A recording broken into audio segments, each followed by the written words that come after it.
শাসন করার যদি কখনো দরকার হয়, স্বামী হোক আর স্ত্রী হোক বা সাধারণ মানুষের ক্ষেত্রে এটা প্রযোজ্য। রাগের মাথায় কখনো শাসন করবেন না। শাসন করতে হলে মাথা গরম হয়ে গেছে, একটু সবর করবেন, ঠান্ডা মাথায় শীতল মাথায় তারপরে শাসন করবেন। যখন রাগ উঠছে তখন কিছু বলতে যাবেন না। আপনার রাগ উঠছে আজকে, আপনি নিয়ত করেন আগামী 24 ঘন্টা পর এটার আমি বিচার করব, একটা বিহিত করব, এটার আমি কিছু একটা করে ছাড়বো। 24 ঘন্টা টাইম নেন, ইনশাআল্লাহ আপনি নিশ্চিত থাকেন 24 ঘন্টা পর যদি আপনি এটা নিয়ে বসেন তাহলে আপনার এই বসাটা অনেক বেশি হবে ন্যায়সঙ্গত। এটাতে কোনো প্রকার সীমালঙ্ঘন থাকবে না, রাগের চোটে অন্যায় আচরণ হবে না, জুলুম হবে না, বাড়াবাড়ি হবে না, যথাযথ শাসন হবে। যে কোনো মানুষের ক্ষেত্রে এটা প্রযোজ্য। আপনার একটা ছেলে এমন কোন অন্যায় কাজ করছে, আপনি এখন তাকে মাথা হট হয়ে গেছে, এখন শাসন করতে গেলে জুলুম হয়ে যেতে পারে। একটু সবর করেন, সময় নেন, দেখবেন রাগটা প্রশমিত হয়ে লেভেলে চলে আসছে। এরপর যদি শাসন করেন দেখবেন জুলুম হবে না। তো স্বামী স্ত্রী উভয়ের ক্ষেত্রে একই কথা প্রযোজ্য। ঝগড়া যখন করতে মন চায়, মেজাজ যখন গরম হয়, তখন না করে একটু পরে করেন।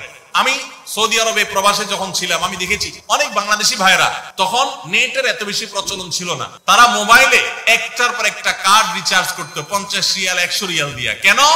শুধুমাত্র বউয়ের সাথে ঝগড়া করার জন্য। কারণ কথা বলতেছে, মনে করেন কোন একটা বিষয় নিয়ে তুমুল বিশ্বযুদ্ধ বেঁধে গেছে দুজনের, এখন এই পাশ থেকে ওই পাশ থেকে কথা চালাচালি ঝগড়াঝাটি চলতেছে, চিল্লানি চেঁচামেচি, হঠাৎ করে লাইন কেটে গেছে, ব্যালেন্স শেষ, দৌড় দিয়ে চলে গেছে দোকানে, এই তাড়াতাড়ি একটা কার্ড দেন ভাই, তাড়াতাড়ি রিচার্জ করতেছে। কেন? তাকে এখন কি করতে হবে? অসমাপ্ত ঝগড়ার সেকেন্ড ইনিংস শেষ করতে হবে। আবার কার্ড শেষ হয়ে যাচ্ছে, ইনিংস ঘোষণা হয়ে গেছে, আবার যে সে কার্ড রিচার্জ করে থার্ড ইনিংসে ঝগড়া করছে।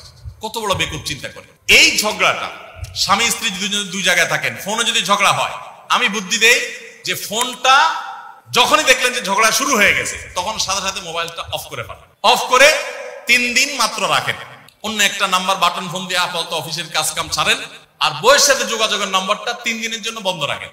3 দিন পরে মোবাইলটা আস্তে করে ওপেন করেন। এবার নিয়তি করেন যে ঝগড়া এটাই হবে। বউরে বলবেন, দেখো তোমার সাথে ঝগড়া এখানে এই পর্যন্ত থামতেছে, আমরা এখান থেকে আবার শুরু করবো ইনশাল্লাহ 3 দিন পর। 3 দিনের বিরতি দিচ্ছি, যুদ্ধ বিরতি, যথারীতি 3 দিন পরে আমরা আবার শুরু করব। 3 দিন পরে যদি শুরু করেন, আমি তো দায়িত্ব নিয়ে বলতে পারি, লিখিত দিতে পারি আপনাকে, 3 দিনের পর যখন আবার নতুন করে শুরু করবেন ইনশাআল্লাহ দেখবেন আগের ঝগড়ার যে দুইজনের একজনেরও আর কিছুই নেই। এখন বউরে যদি বলেন 3 দিন পরে ফোন দিয়ে বলেন, হ্যাঁ বলো তুমি জানি কি বলতেছিলা, দেখবেন যে আর কথা খুঁজে পায় না। আর আপনিও যদি বলেন যে হ্যাঁ আমি জানি কি বলতেছিলাম, দেখবেন এখন ঝগড়া করে জুত পাবেন না, গিয়ার একেবারে নরমালে চলে আসছে। এই জন্য ভাইরা, রাগ যখন হয় ওই টাইমটাতে ঝগড়াঝাটি করতে হয় না। তাহলে সেক্ষেত্রে দাম্পত্য জীবনে অশান্তি থেকে অনেকখানি বাঁচা যায়। যে ঠিক আছে আমরা ঝগড়া করবো, এই বিষয়ে আমরা এখন কথা বলবো না, কালকে কথা বলবো, একটু অপেক্ষা করেন, উভয়ের জন্য সেখানে কল্যাণ।